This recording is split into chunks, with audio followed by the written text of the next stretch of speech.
One of the groups involved in the anti-Trump protests is called Move On. Its website calls for people to rally against the president-elect. It apparently has ties to billionaire investor and Clinton supporter George Soros, too. That's, in fact, according to emails, if you look back to 2008, released by WikiLeaks from Clinton's campaign chairman, John Podesta, to George Soros.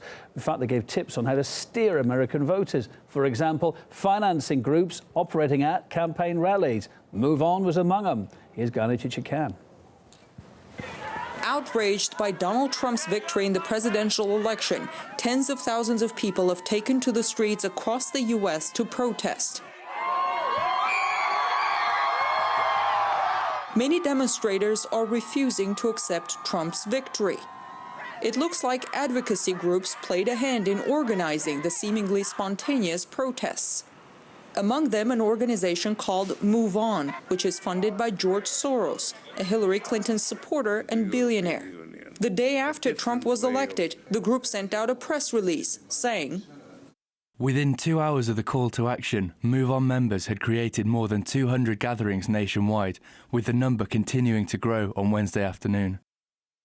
The presidential campaign showed there is no love lost between Donald Trump and George Soros, who was one of Hillary Clinton's top donors. You are in a position where you're being attacked by Move On and these other very well organized radical left groups. You know it, your security knows it, Secret Service knows it.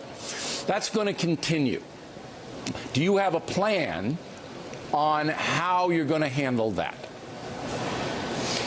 Well, it is going to continue because the last person they want to face, the Democrats want to face, is me. And the last person Hillary Clinton wants to face is me.